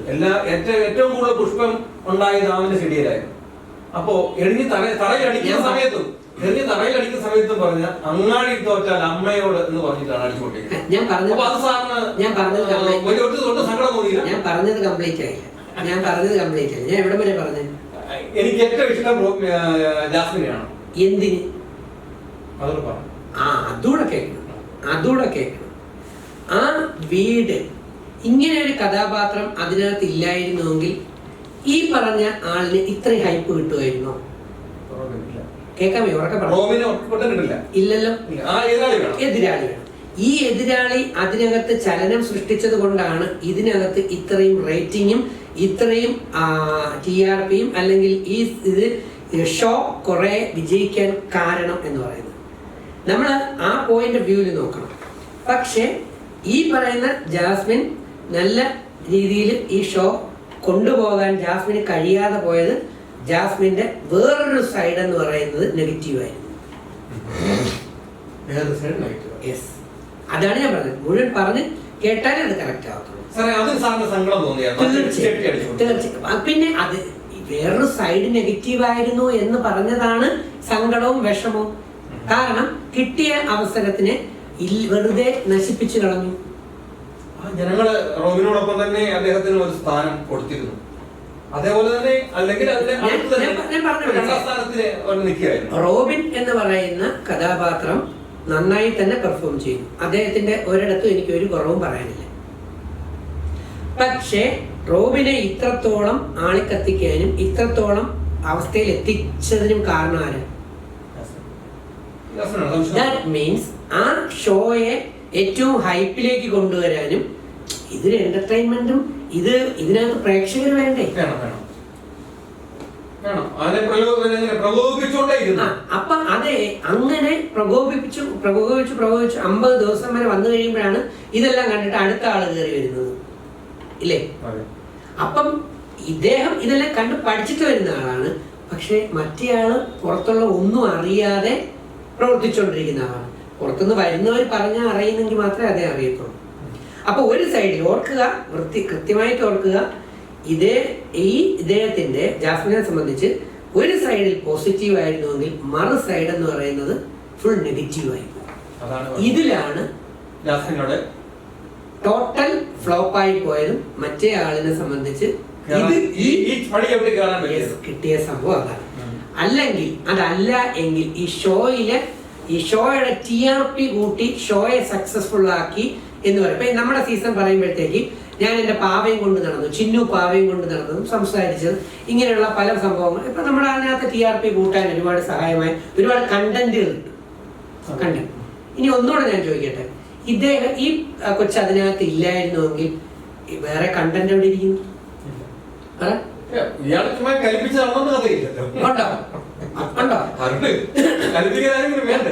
മാഷ് ഒരു ഷോ തുടങ്ങി, ആ ഷോയെ വിജയിപ്പിക്കാൻ അതിനകത്ത് മത്സരാർത്ഥികൾ എന്നുള്ള നിലയിൽ എന്നെ വിളിക്കുമ്പോൾ അതിനെ ഏറ്റവും നല്ല രീതിയിൽ വിജയിപ്പിക്കാൻ വേണം ഞാൻ ശ്രമിക്കാൻ. അപ്പൊ എന്റെ എല്ലാ പോസിറ്റീവ്സും വേണം ഞാൻ കൊടുക്കാൻ. പക്ഷെ ഞാൻ കുറെ പോസിറ്റീവ് കൊടുക്കുക, എന്നിട്ട് ഞാൻ എന്റെ കുറെ നെഗറ്റീവ് കഴിഞ്ഞപ്പോഴത്തേക്ക് ന്യൂട്രലൈസ് ചെയ്ത് എല്ലാം തകിടം പറഞ്ഞു. അത് എന്ന് പറയുന്ന ചില ഒരു അത് ഓൺലൈൻ സീനിയർ ആർട്ടിസ്റ്റ് അല്ലേ, സീനിയർ. അപ്പൊ അവരുടേതായിട്ടുള്ള അവർക്ക് ഒരുപാട് ലിമിറ്റേഷൻ ഉണ്ട്. അല്പം ഓടിക്കഴിയുമ്പോൾ തന്നെ ശ്വാസം മുട്ടും, അല്ലെങ്കിൽ ഗെയിമൊക്കെ കളിക്കുമ്പോൾ നമുക്ക് കണ്ടിട്ടില്ല. ശ്രമിച്ചു. പക്ഷെ ഞാൻ നേരത്തെ പറഞ്ഞ കണക്ക് ഈ പ്രായത്തിന്റെ അവസ്ഥകളുടെ ഒക്കെ വരുമ്പോഴത്തേക്ക് ഇപ്പൊ ബ്ലസ്ലിയും ദിൽഷയൊക്കെ കളിക്കുന്ന ആ ആംഗിളിൽ പറ്റൂ. പക്ഷെ ഇവിടെ നേരത്തെ ചോദിച്ച ചോദ്യം ഇപ്പോഴും പെൻഡിങ് ആണ്. ദിൽഷയെ സംബന്ധിച്ച് ദിൽഷയ്ക്ക് ഫസ്റ്റ് കിട്ടിയിട്ടും ഞാൻ ഇതുവരെയ്ക്ക് ഇത്രയും നാളായിട്ട് എങ്ങും തുറന്നു പറയാതിരിക്കുന്നതാണ് ഈ സംസാരിച്ചുകൊണ്ടിരിക്കുന്നത്. നമ്മുടെ ഉള്ളിലുണ്ട്, ആ സമയങ്ങൾ വേണ്ടാന്ന് വെച്ചു. പക്ഷെ ദിൽഷ വിളിച്ചു പറഞ്ഞാൽ ഞാൻ വീഡിയോ ഇട്ടായിരുന്നു. ചോദിക്കുക ഞാൻ ഇന്റർവ്യൂ ചെയ്യുന്ന ആളാണ്, എനിക്കൊരു യൂട്യൂബ് ചാനൽ ഉണ്ടെന്ന് അറിയാമല്ലോ. പക്ഷെ ഞാൻ പലരോടും വിളിച്ചു ചോദിക്കാറില്ല. ചിലരെ വിളിച്ചു ചോദിക്കുമ്പോൾ ഓക്കെ പറഞ്ഞാലും പിന്നെ അത് ചില കാരണങ്ങൾ കൊണ്ട് അത് സ്റ്റോപ്പ് ആക്കേണ്ടി വരും. അതുകൊണ്ട് ഞാനതങ്ങ് ഉപേക്ഷിച്ചു. ഇല്ലെങ്കിൽ ഞാൻ ദിൽഷയെ ഉറപ്പായിട്ട് ഞാൻ ഇന്റർവ്യൂ ചെയ്തിട്ടായിരുന്നു. ദിൽഷയുടെ വിജയത്തിന് കുറച്ച് കാണേണ്ട ഒരാവശ്യമില്ല. ദിൽഷ റിയൽ വിന്നർ തന്നെയാണ്. പക്ഷെ ഒരു ചെറിയ പ്രശ്നം, ഒരു പ്രേക്ഷകൻ അല്ലെങ്കിൽ ഒരു ഇതിലെ പൂർവ്വ കണ്ടസ്റ്റന്റ് എന്നുള്ള നിലയിൽ ഞാൻ കണ്ടത്, ദിൽഷയ്ക്ക് ഈ രണ്ട് സൈഡിൽ ഈ രണ്ടുപേര് വേണ്ടായിരുന്നു. ദിൽഷ ഒറ്റയ്ക്ക് കളിച്ചാൽ ജയിക്കും.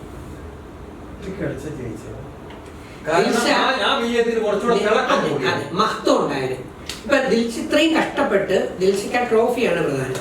അപ്പൊ അത്രയും കഷ്ടപ്പെട്ട് ദിൽഷ ഒരുപാട് കഷ്ടപ്പെട്ട് അത്രയും സ്ട്രെയിൻ ചെയ്ത് ഒക്കെ ആ ഒരു വിന്നറായി. എല്ലാ കളികളിലും ഗെയിമുകളിലും ഒക്കെ അത്രയും വിന്നറായി.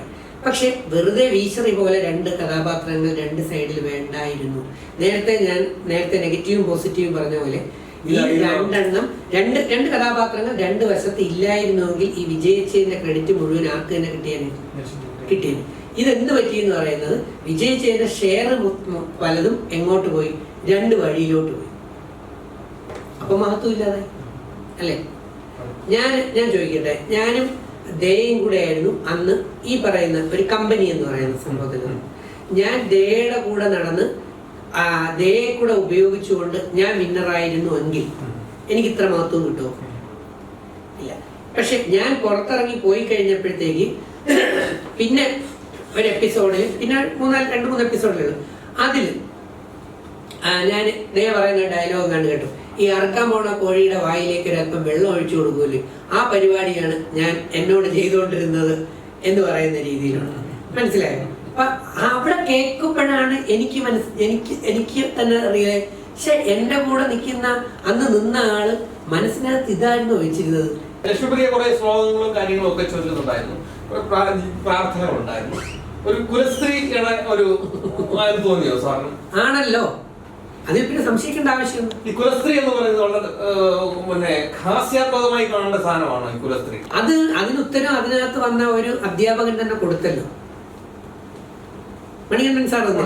മണികണ്ഠൻ സാർ നേരത്തെ അറിയാം, നമ്മുടെ അയൽവക്കം അല്ലേ? ആണല്ലേ? നമ്മുടെ ഗൗല ഹോസ്പിറ്റലിലെ മാനേജരല്ലേ? ആണല്ലേ? അപ്പൊ സാർ നേരിട്ട് അറിയാം. അതൊന്നും പറയില്ല സാർ, അതൊന്നും പറയില്ല. അപ്പൊ ഈ ഇല്ല, അതൊന്നും പറയില്ല സാർ, ഒന്നും പറയില്ല. അപ്പൊ ഈ പറയുന്ന ഞാൻ പറഞ്ഞില്ലേ, ഷോ കഴിഞ്ഞു എല്ലാം. ഞാൻ പറയട്ടെ, അല്ല, നമ്മളെപ്പോഴും പരീക്ഷ എഴുതാൻ പോകുമ്പം ഇത് സെയിം പരീക്ഷ നേരത്തെ എഴുതിയ ആളുടെ കൂടെ ചോദിച്ച് മനസ്സിലാക്കുന്നതിന് എന്താ കുഴപ്പം? ഏതൊക്കെ ക്വസ്റ്റ്യൻ വരും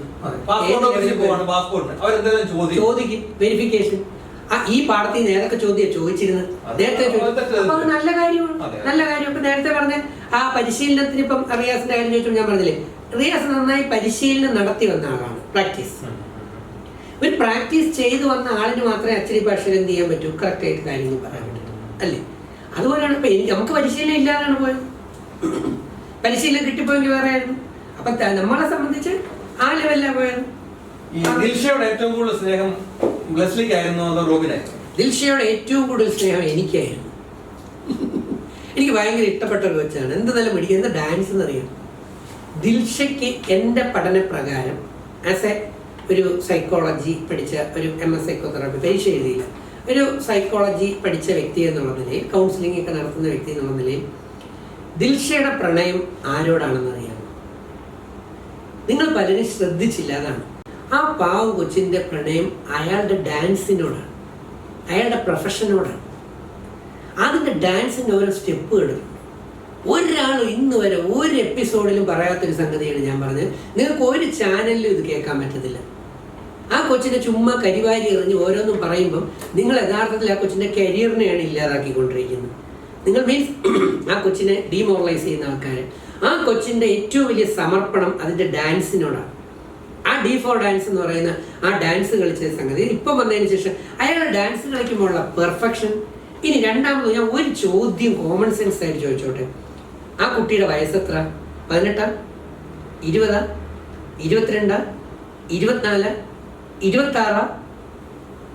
അവളുടെ സ്ട്രാറ്റജി ആയിരുന്നു ഈ പ്രണയം. അത് സ്ട്രാറ്റജി അവർക്കില്ല അങ്ങനെ. സാറേ, അത് രണ്ടാമത്തെ പ്രാവശ്യം റോബിൻ കയറി വരുമ്പോഴെങ്കിലും റോബിൻ, ഞാൻ നിങ്ങളെ ഒരിക്കലും കല്യാണം കഴിക്കാൻ പോകുന്നില്ല, അല്ലാതെ ഞാൻ ആലോചിക്കാൻ ഞാൻ ചോദിക്കട്ടെ, പ്രാവശ്യം പറഞ്ഞു എന്റെ ഫ്രണ്ടാണ്, എന്റെ നല്ല ഫ്രണ്ടാണ്. മറ്റേ ആളിനോട് എന്താ പറഞ്ഞു, എന്റെ അനിയനാണ്, 5 വയസ്സ് 4 വയസ്സിന് എളുപ്പമുണ്ട് എന്നിങ്ങനെ പറഞ്ഞു ഓരോന്നും പറഞ്ഞിരിക്കുമ്പോഴും അത് അങ്ങനെ അല്ല, അങ്ങനെ അല്ല. അവസാനം ദിൽഷയോട് ചോദിക്കുന്നു, എനിക്ക് അരമണിക്കൂർ സംസാരിക്കാൻ തരണമെന്ന് പറയുന്നു. ഈ സംസാരിക്കാൻ റോബിൻ പറയുന്നു. എപ്പോഴാ? രണ്ടാമത് റോബിനോടെ കയറി ചെല്ലുമ്പോ ചോദിക്കുമ്പോ പറയുന്നത്, ഫോൺ എടുക്കുന്നതിന് മുമ്പേ നീ അവിടെ നിന്ന് ഇറങ്ങി, ഇതിനകത്ത് ഇറങ്ങി ഫോൺ എടുക്കുന്നതിന് മുമ്പ് എനിക്ക് ക്യാമറ ഇല്ലാതെ നിന്നോട് സംസാരിക്കണം, എനിക്ക് അരമണിക്കൂർ നിന്നോട് സംസാരിക്കണം എന്ന് പറയും. നീ ഫോൺ എടുക്കുന്നതിന് മുമ്പ് എന്നുവെച്ചാൽ ആരുടെയും എനിക്ക് നിന്നോട് സംസാരിക്കണം. ആ സമയത്തെങ്കിലും പറയായിരുന്നു, റോബിൻ നിങ്ങൾ എന്നെ കല്യാണം കഴിക്കാനാണ് പരിപാടിയെങ്കിൽ ഞാൻ അതിനില്ല എന്ന് കൃത്യമായി ദിൽഷയ്ക്ക് പറയാൻ പാടില്ല എന്നാണ് റോബിന്റെ ആരാധകർ ചോദിക്കുന്നത്. ആ ചോദ്യത്തിന് അർത്ഥമില്ല. ഞാൻ ചോദിക്കട്ടെ, ഈ ഇത്രത്തോളം മെച്യൂരിറ്റിയുള്ള ഒരു കുട്ടി അല്ലേ, 19-30 വയസ്സിന്റെ റേഞ്ച് നിൽക്കുന്ന ഇത്രത്തോളം ഉള്ള ഒരു യൂത്താണ്, കൗമാരപ്രായക്കാരിയൊന്നുമല്ല അല്ലേ? ആ ഒരു കുട്ടി, ആ കുട്ടിക്ക് വ്യക്തമായ ധാരണയുണ്ട്. ഞാൻ മനസ്സിലാക്കുന്നത് തന്നെയാണ് അതിൻ്റെ സ്നേഹം. നമ്മളിപ്പോൾ എൻ്റെ പ്രണയം, ഇപ്പം എനിക്കൊരു പ്രണയമുണ്ട്. എൻ്റെ പ്രണയം എന്ന് പറയുന്നത് സിനിമയോടാണ്, കലയോടാണ്. അയാൾക്ക് അയാളുടെ കലയോടാണ്, അയാളുടെ ഡാൻസിനോടാണ്. അല്ലെങ്കിൽ സ്വാഭാവികമായിട്ട് ഇതിനു മുമ്പ് എത്രയോ വർഷങ്ങൾക്ക് മുമ്പ് കല്യാണം കഴിച്ച് പൊക്കൂടെ, പരമാശയെ പൊക്കൂടെ. അപ്പൊ ഇപ്പൊ ഇത്രയും നാൾ കല്യാണം കഴിക്കാതിരുന്നത് ഞാൻ 30, 29, 30 ആവുമ്പോ ബിഗ് ബോസിൽ വരും, അപ്പൊ അത് ഇതൊരാളിനെ കണ്ടെത്തിക്കൊള്ളാന്ന് പറഞ്ഞിട്ടാണോ? നാളെ ദിൽഷ പുറത്തുള്ള ഏറ്റവും അടുത്ത് പെരുമാറിക്കൊണ്ടിരുന്ന ഒരാളെ വിവാഹം കഴിച്ച് ജീവിക്കുകയാണെങ്കിൽ പുറത്തൊരു പ്രണയം അവൾ ഒളിച്ചു വെച്ചിരുന്നു എന്ന് റോബിൻ ആൾക്കാർ പറഞ്ഞാൽ സാറിന് എന്ത് പറയാൻ പറ്റും? അല്ല, അത് അവരുടെ വ്യക്തിപരമായ കാര്യമാണ്, അത് അവരുടെ പേഴ്സണൽ കാര്യമാണ്. എന്തിനാണ് ആ കുട്ടിയുടെ ഫാമിലിയും പേഴ്സണൽ കാര്യത്തിലും പോയി പി പി ചെയ്യുന്നത്? അവിടെ പോയി പീപ്പിംഗ് ത്രൂ വിൻഡോ അതിനകത്തൂടെ സൂക്ഷിച്ചു നോക്കേണ്ട ആവശ്യമില്ല. അല്ല, അത് ആ മോശപ്പെട്ട ഒരു കാര്യമില്ല, അത് അയാളുടെ വ്യക്തിപരമായ ഒരു കാര്യമാണ്. നല്ല ചോദ്യമാണ് അങ്ങ് ചോദിച്ചത്, അങ്ങ് ചോദിച്ചത് നല്ല ചോദ്യമാണ്. പക്ഷെ എപ്പിസോഡിൽ എവിടെയെങ്കിലും ആ കുട്ടി കല്യാണം കഴിച്ചോളാന്ന് പറഞ്ഞു, എനിക്ക് ലവ് ആണ് എന്ന് പറഞ്ഞു? ഇല്ല. അടുത്ത് കമ്പനി കൂടുമ്പോൾ തോളിക്കൈയിടുമ്പോൾ അടുത്ത് സഹകരിച്ച് വെക്കുമ്പോഴത്തേക്ക് പ്രണയമാണെന്ന് നമുക്ക് തോന്നിപ്പോകുന്നത് എന്തുകൊണ്ടാണ്? ഇപ്പൊ നമുക്ക് റോബിന്റെ ഫാൻസ് ദിൽഷയെ കൂട്ടിക്കെട്ടുന്നത്, ദിൽഷയുടെ ഒരു നല്ല സുഹൃത്തുണ്ട്. ഈ ദിൽഷയുടെ വിജയം കണ്ടുകൊണ്ട് നെതർലൻഡ്സിൽ നിന്ന് വന്ന സൂരജ് എന്ന് പറഞ്ഞാൽ നല്ലൊരു ചെറുപ്പക്കാരൻ, ഞങ്ങൾ വളരെ സംസാരിച്ച് വളരെ ഫ്രണ്ട്ലിയാണ്. അപ്പൊ ഈ ചെറുപ്പക്കാരനെ കൂട്ടിച്ചേർത്താണ് ഇപ്പോ പ്രണയമുണ്ട് എന്ന് സ്ഥാപിക്കാൻ ശ്രമിക്കുന്നത്. എനിക്ക് ഒരു സത്യമല്ലെന്നാണ് എന്റെ വിശ്വാസം. നാളെ സത്യമായാൽ നമുക്ക് എന്ത് പറയാൻ പറ്റുന്നുണ്ടോ? ഇല്ല, അതറിയില്ല. ഞാൻ ആ വിഷയത്തെ കുറിച്ച് കേട്ടിട്ടില്ല. ഞാൻ ഈ വിഷയത്തെ കുറിച്ച് ഇപ്പൊ സംസാരിക്കാറില്ല. കാരണം അവിടെ എല്ലാം സാറ് പറഞ്ഞതുപോലെ എല്ലാവരും പക്വത എത്തിയോ അവർ ജീവിതത്തെ കുറിച്ച് ചിന്തിക്കുന്നില്ല. ഇതിനകത്ത് ദിൽഷ കല്യാണം കഴിക്കാത്ത എന്തെന്നോ റോബിൻ അങ്ങനെ പറഞ്ഞെന്നോ ഈ ഒരു ചർച്ചയിലേക്ക് ഞങ്ങളുടെ ചാനലിൽ പോയില്ല. ഞാൻ സാറിനോട് ഒരു ഇതിന്റെ ഒരു സീനിയർ ആയിട്ടുള്ള ഒരാള് രണ്ടുപേരെയും ഞങ്ങൾക്ക് ഇഷ്ടമാണ്. സൂരജിനെ ഇഷ്ടമാണ്. അല്ല, എനിക്കൊരു സൂരജിനെ അറിയാം, അതിനകത്തുള്ള കളിക്കാരൻ. റോബിന്റെ പേഴ്സണാലിറ്റി ഞാൻ സാറിനോട് പറഞ്ഞു. ദീക്ഷയ്ക്ക് ഒരു പേഴ്സണാലിറ്റി ഉണ്ട്, സൂരജിന് ഒരു പേഴ്സണാലിറ്റി ഉണ്ട്. പക്ഷെ നമ്മൾ അതുകൊണ്ട് ഈ വിഷയത്തിൽ കേരളീയം ചാനൽ ഈ വിഷയത്തിൽ ഇടപെട്ടിട്ടില്ല. ഇല്ല. ഇപ്പൊ ഞാൻ പറയട്ടെ, കുറെ പേര് ഡോക്ടർ രജിത്തിനെയും ഡോക്ടർ റോബിനെയും കൂടെ ചേർത്ത് പറയുന്നു. ഒരിക്കലും ചേർത്ത് പറയാൻ പറ്റത്തില്ല. അദ്ദേഹത്തിന്റെ സ്ട്രാറ്റജി അല്ലെങ്കിൽ സ്ട്രാറ്റർജി എന്ന് പറയുന്ന വഴികളുണ്ടായിരുന്നു, അല്ലേ? നമുക്ക് സ്ട്രാറ്റജിയോ സാധനമൊന്നുമില്ല. സത്യസന്ധമായിട്ട് പറയാണ്, ഞാനൊന്നും പഠിച്ചിട്ട് പോയതുമല്ല, ഞാൻ അസ്വസ്ഥമായി ഞാൻ ചെന്നങ്ങ് കയറി കൊടുത്തു. പിന്നെ വന്നതിനനുസരിച്ചായിരുന്നു സാധനം പൊക്കോണ്ടിരുന്നത്, അല്ലാതെ അവിടെ ഒന്നും പിന്നെ ഇനി ഒരു കാര്യമുണ്ട്, അവരെ ഞാൻ അവരെ ചേർത്ത് നിർത്തി എന്നുള്ളതാണ്. അപ്പൊ നമ്മളെ കമ്പയർ ചെയ്യാൻ പറ്റത്തില്ല. അതേ മെഡിക്കൽ പ്രൊഫഷണൽ ഡോക്ടർ, ഞാൻ എന്ന് പറയുന്ന ഡോക്ടറേറ്റ് എടുത്ത ഒരു അധ്യാപകനാണ്. അപ്പൊ ഈ ഓരോ കഴിഞ്ഞിറങ്ങുമ്പോൾ അല്ലെങ്കിൽ ആക്ടിവിറ്റീസ് നോക്കിയാൽ തന്നെ ഞാൻ എന്റെ ചാരിറ്റി, ഞാൻ എന്റേതായ വഴിയിലൂടെ പോകുന്ന ആളാണ്, അദ്ദേഹം വേറൊരു പ്രൊഫഷനിലൂടെ പോകുന്ന ആളാണ്. നമുക്കൊരിക്കലും ഞങ്ങളെ ഒരു ചേർത്ത് വയ്ക്കാൻ പറ്റത്തില്ല. അപ്പൊ ഞാൻ പലപ്പോഴും പറയുന്ന ആൾക്ക് തന്നെയാണ്. അപ്പൊ അവർക്കൊക്കെ അവരുടേതായ വഴിയുണ്ട്, ഓരോരുത്തരും അവരുടെ. പിന്നെ ഒരു കാര്യമുള്ളത്, എപ്പോഴും പുതിയ എപ്പിസോഡ് വരുമ്പോൾ പഴയ എപ്പിസോഡ് നോക്കിയിട്ട് അത് കണ്ട് അറിഞ്ഞ് മനസ്സിലാക്കിയിട്ടായിരിക്കും പുതിയ ആൾക്കാർ വരിക. കാരണം എങ്ങനെ നിൽക്കണം, ഏത് രീതി നിൽക്കണം, പഴയ ആൾക്കാർക്കുള്ള ദോഷങ്ങൾ മാറ്റണം, പുതിയ നിൽക്കണം. അപ്പോൾ കുറേ പേര് അഭിനയിക്കും, കുറേ പേര് ചിലരുടെ വേറെ വഴിയിലൂടെ പോകും, അങ്ങനെ പോകും.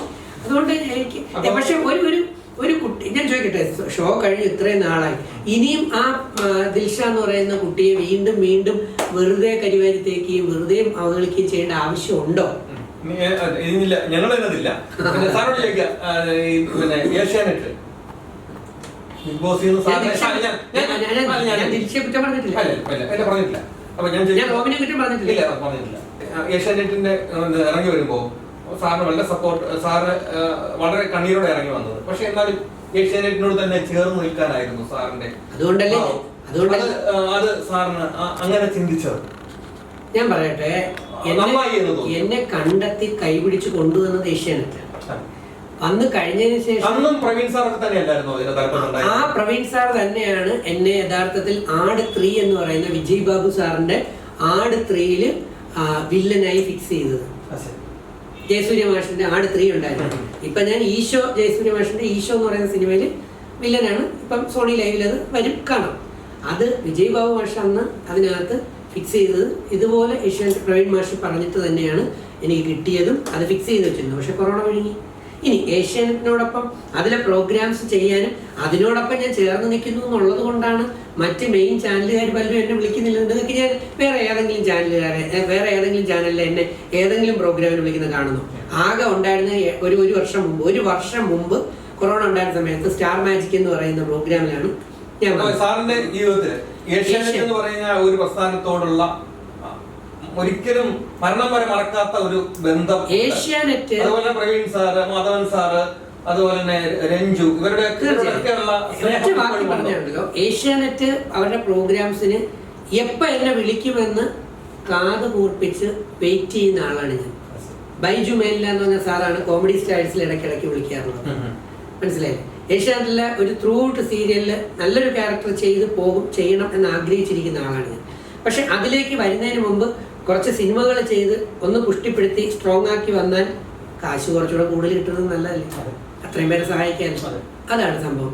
നിങ്ങൾക്ക് വേറെ ഒരു ചാനലിലും എന്നെ വിളിക്കുന്നതോ ഇന്റർവ്യൂ നടത്തുന്നതോ ഒരു പ്രോഗ്രാമിൽ പങ്കെടുക്കുന്നതോ ഒരു കോടീശ്വരന്മാരിലോ അല്ല ഒന്നിലും നിങ്ങൾക്ക് കാണാൻ പറ്റത്തില്ല. ആരും എന്നെ വിളിക്കാറില്ല. ഈ അടുത്തിടയ്ക്കാണ് ചിലർ എന്നെ പറഞ്ഞത്, നിങ്ങൾ ഏഷ്യാനെറ്റിന്റെ ആളല്ലേ, അതുകൊണ്ടാണ് നിങ്ങളെ വിളിക്കാത്തത്. ചാനൽ പറയുന്നില്ല, സത്യസന്ധമായി ഞാൻ പറയുന്നുണ്ട്. ഉറപ്പായിട്ട് നിങ്ങൾ ഏഷ്യാനെറ്റിന്റെ ആളായതുകൊണ്ടാണ് ഞാൻ വിളിക്കാത്തത്, അല്ലെങ്കിൽ ഇതിൽ വിളിക്കാത്തത് എന്ന് കൃത്യമായി. ചോദിക്കട്ടെ, എന്നെ കണ്ടെത്തിയ ആളാരാ? ഏഷ്യാനെറ്റാണ്. എനിക്ക് അവസരം തന്ന ആളാരാ? ഏഷ്യാനെറ്റാണ്. എന്നെ ഉയർത്താനും എന്നെ എല്ലാ രീതിയിലും സപ്പോർട്ട് ചെയ്യാനും ശ്രമിച്ചതും ഏഷ്യാനെറ്റാണ്. മുൻപന്തിയിൽ ഞാൻ മറ്റു ചാനൽ ചർച്ചകളിൽ വന്നിട്ടുണ്ട്. പക്ഷെ ബിഗ് ബോസിന് ശേഷം അല്ലെങ്കിൽ അങ്ങനെ കൈ പിടിച്ചു കൊണ്ടുവന്നത് ഏഷ്യാനെറ്റ്. അതുകൊണ്ട് ഏഷ്യാനെറ്റിനോടുള്ള മറ്റെല്ലാ ചാനലുകളോടും സ്നേഹമാണ്, കടപ്പാടാണ്. അവരെന്നെ വിളിച്ചാൽ പോകും. പക്ഷെ ഏഷ്യാനെറ്റിനെ സംബന്ധിച്ച് എനിക്ക് ഏഷ്യാനെറ്റിനോട് ഒരുപടി കൂടുതൽ നന്ദിയും കടപ്പാടും കൂടുതൽ. അതാണ്, അതുകൊണ്ടാണ് ഞാൻ ഈ ഏഷ്യാനെറ്റിന്റെ പ്രോഗ്രാം തന്നെ ആയ ഇതിനെ കുറിച്ചെല്ലാം ഞാൻ ഈ കാര്യമായി പറയുന്നത്. സാറിന് മലയാളികളോട് സാറിന് സിനിമകൾ കണ്ടു വിജയിപ്പിക്കുക, സാറിന് ഏറ്റവും കൂടുതൽ നമ്മുടെ ഈ ഇപ്പോഴും സാറിനോടുള്ള ഏറ്റവും കൂടുതൽ ബഹുമാനം എന്ന് പറയുന്ന വാക്കും സാറിന്റെ പ്രവൃത്തിയും എപ്പോഴും ചേർന്ന് നിൽക്കുന്നത് കൊണ്ടാണ്. അല്ലാതെ സാറ് വലിയ ഒരു സൂപ്പർ സ്റ്റാർ മോഹൻലാലിനെ പോലെ മമ്മൂട്ടിയെ പോലെ അങ്ങനെ ഒരാളായിട്ടല്ല. സാറിന്റെ മനസ്സിന്റെ വലിപ്പം ജനം തിരിച്ചറിഞ്ഞിട്ടുണ്ട്. അതാണ് ഞങ്ങൾ ഇപ്പോഴും ഇവിടെ നിന്ന് സാറിനെ ഇവിടുന്ന് ആ ഒരു സ്ഥലത്ത് നിന്ന് ഇവിടെ കൊണ്ടുവന്ന് ഞങ്ങൾ ഇന്റർവ്യൂ എടുക്കുന്നത്. ഇന്റർവ്യൂ ഞങ്ങൾ ഇത്ര വട്ടം പല പ്രാവശ്യം ചോദിച്ചത് ഈ ഒരു അർത്ഥത്തിലാണ്. അപ്പോഴൊന്നും ഒന്നും പറയില്ലായിരുന്നു. ഇപ്പൊ പറയാനുണ്ടായിരുന്നു. ഞാൻ പണ്ടേ പറഞ്ഞു, പറയാനുള്ള സമയത്ത് ഉറപ്പായിട്ട് വിളിച്ച് തരും.